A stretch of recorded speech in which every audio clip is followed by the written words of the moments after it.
এইজন জোন আৰু সেইজন মৃদুল। ইহঁত দুয়োজন সৰুকালৰে বন্ধু। আজিৰ পৰা প্ৰায় 20 বছৰ আগৰ কথা। জোন আৰু মৃদুলৰ মা দেউতাই ভ্ৰমণলৈ যোৱাৰ সময়ত গাড়ী দুৰ্ঘটনাত মৃত্যু হৈছিল। তেতিয়াৰে পৰা দুয়োজন একেলগে থাকে।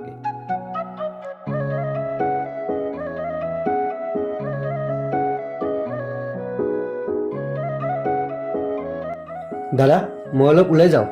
বেছি দেৰি নকৰিবি, গৰুকেইটা আনিব লাগিব। দাদা, চিন্তা নকৰিবা, মই যাম আৰু আহিম। গম পাইছোঁ, তোৰ এই যাম আৰু আহিম বুলি ক'লে প্ৰায় 2 ঘণ্টা। যা।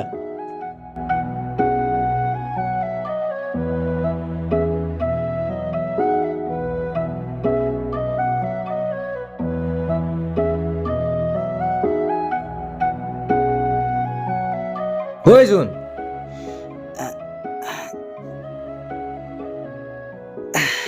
ঐ জোন, মৃদুল, ঐ মৃদুল, তহঁতৰ চিঠি আহিছে অ'।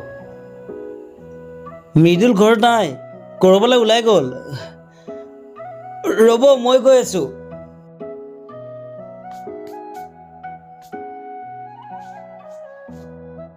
অ' ৰোমেন, কিবা ভাল খবৰ আছিলে নেকি?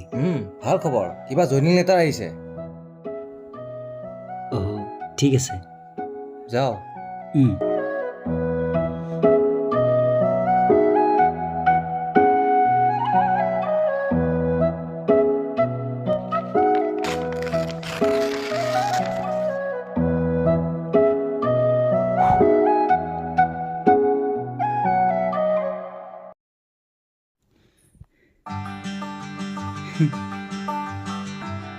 মৃদুল, ঐ মৃদুল, ঐ ক'লৈ গ'লি তই? ঐ মৃদুল, মৃদুল।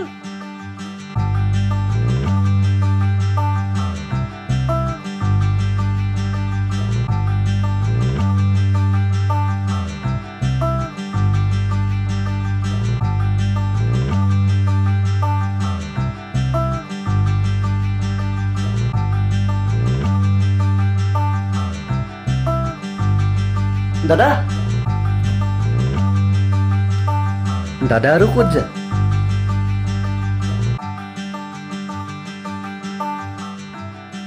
ইমান খৰধৰকে ক'ত যা? কি হৈছে? একো হোৱা নাই ৰ। এটা কথা জাননে নাই, এতিয়াৰ পৰা আমি আৰু কষ্ট কৰি খাব নালাগে। কি হৈছে দাদা? মই একোৱে ধৰিব পৰা নাই, কচোন। কি হৈছে মানে? তই চাকৰি পাই গ'লি। কি? এয়া জইনিং লেটাৰ। খবৰটো আগত বৌক দি থৈ আহোঁ। দাদা, তুমি ঘৰলৈ যাই থাকা, মই গৈ আছো।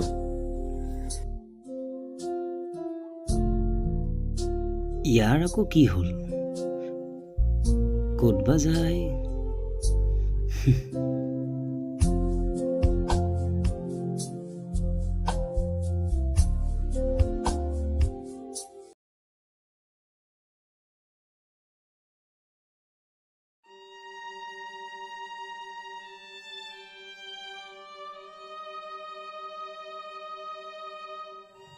দাদা, কিয় ইমান চিন্তা কৰি আছা?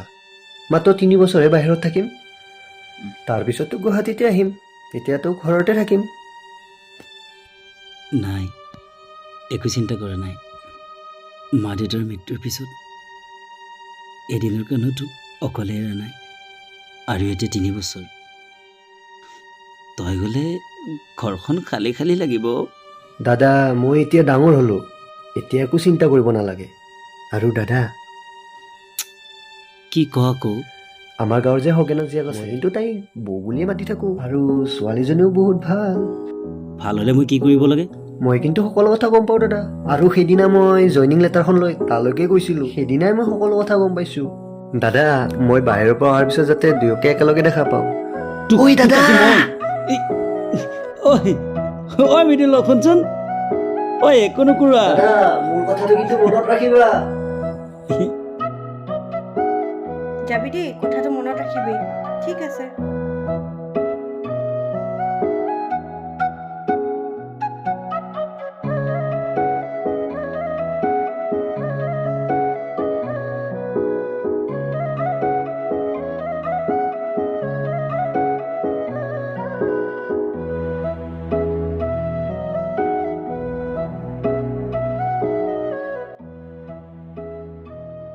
তাতে কিন্তু বহুত ভাল বেয়া মানুহ পাবি বেলেগক পাই মোক পাহৰি নাযাবি দাদা প্লিজ এনেকুৱা নকৰিবাচোন তোৰ কাৰণে মই মোৰ প্ৰাণ দিবলৈ সাজু আছোঁ ভালদৰে যাবি আৰু খোৱা বোৱা টাইমত কৰিবি হ'ব দাদা আৰু কিবা থাকিলে ফোন কৰি জনাবি গাড়ী আহিলে হ'ব দাদা ভালকৈ থাকিবি দাদা যাওঁ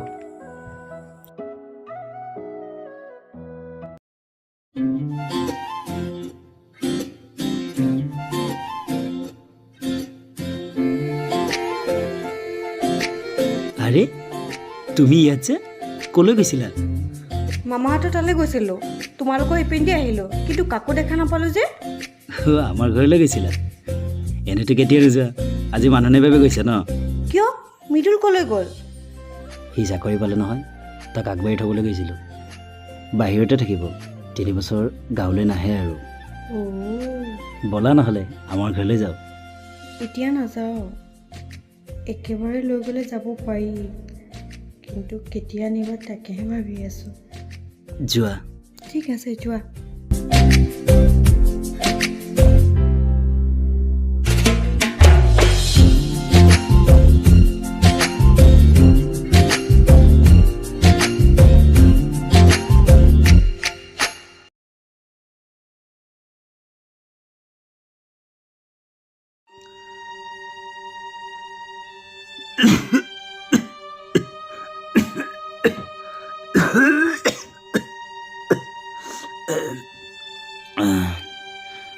যোৱাকালি ৰমেনক লগ পাইছিলোঁ মৃদুলে আজি আহিব বুলি কৈছিল কিন্তু মই তাক কেনেকৈ আনিব যাওঁ আপুনি যাব নালাগে দিয়ক আপুনি এনেই দুৰ্বল হৈ আছে দাদা মৃদুল তই আহিছ দাদা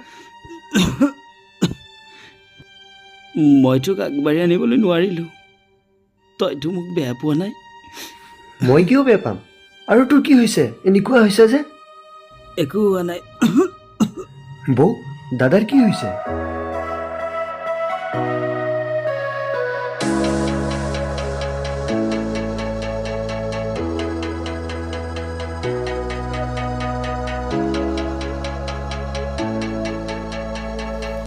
দাদা তুমি চিন্তা কৰিব নালাগে কালি মই তোমাক হস্পিটেললৈ লৈ যাম হ'ব বাবু তোৰ বেগটো দে ভিতৰলৈ আহ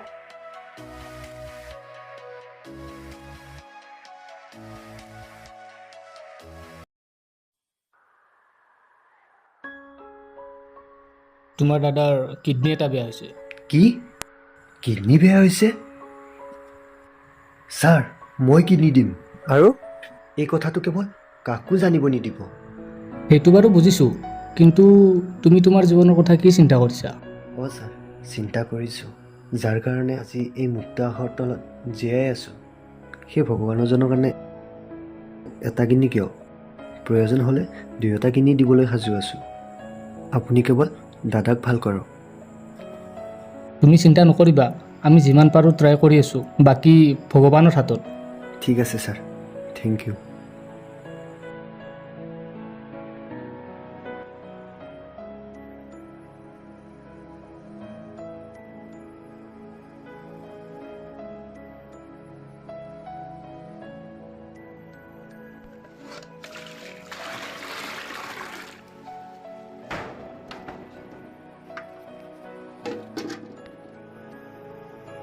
অঁ শুনিছেনে মই বজাৰলৈ যাওঁ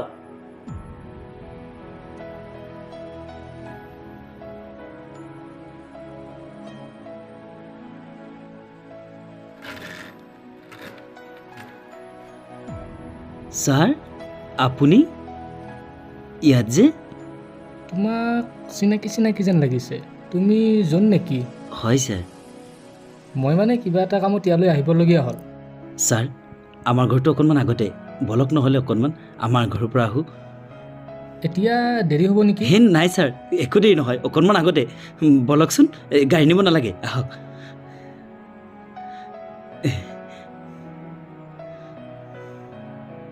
সেই আগত নাৰিকল গছডাল দেখিছে যে সেইটোৱে আমাৰ ঐ ক'ত গ'লা এই চকীখন লৈ আনাচোন ডাক্তৰ ছাৰ আহিছে ছাৰ আহক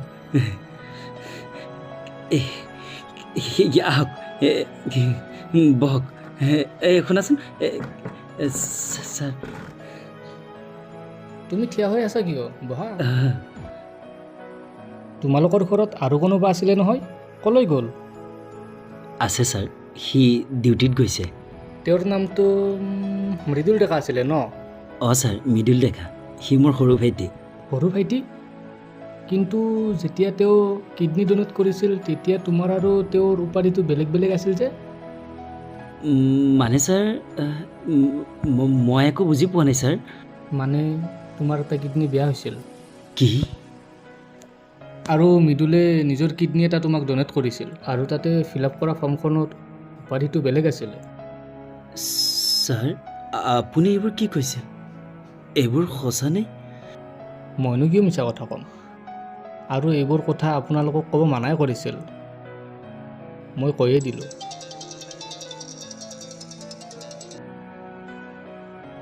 আহিছোঁ হা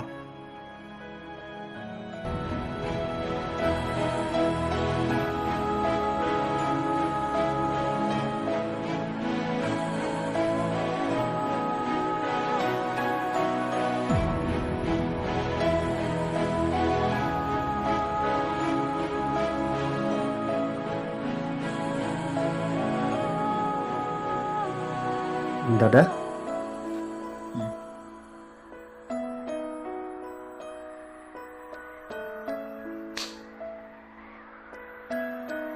দাদা কি হৈছে তই মোক কি বুলি ভাবিছিলি মই একো গম নাপাম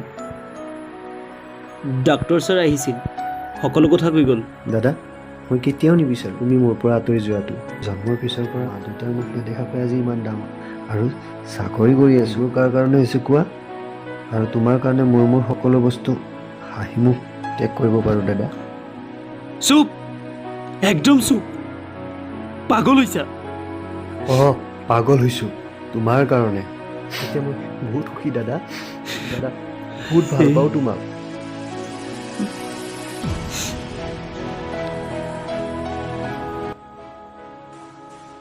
তেজ সম্পৰ্ক হয়তো প্ৰকৃত সম্পৰ্ক নহয় আজিও কিছুমান এনেকুৱা মানুহ আছে যাৰ লগত আমাৰ তেজৰ সম্পৰ্ক নাই কিন্তু তেওঁৱে সকলোতকৈ আপোন মানুহ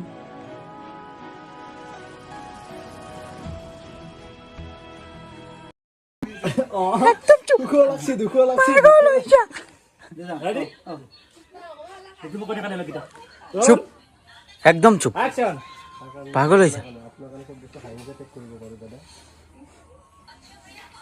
চুপ একদম চুপ পাগল হৈছা মই পাগল হৈছোঁ দাদা সঁচাকৈ পাগল হৈছোঁ একশ্যন ৰেডি একশ্যন একশ্যন আপুনি এইবোৰ কি কৈছে এইবোৰ সঁচা কৈছে নে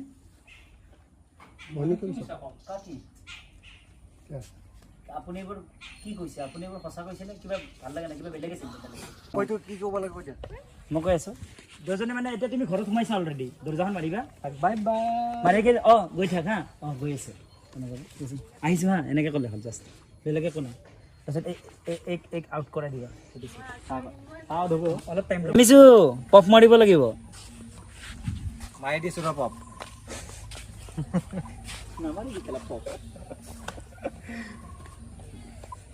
অলপ চাইডে চাইডে লাগি দিব নেকি ভাল বেছ কৰিব দিছা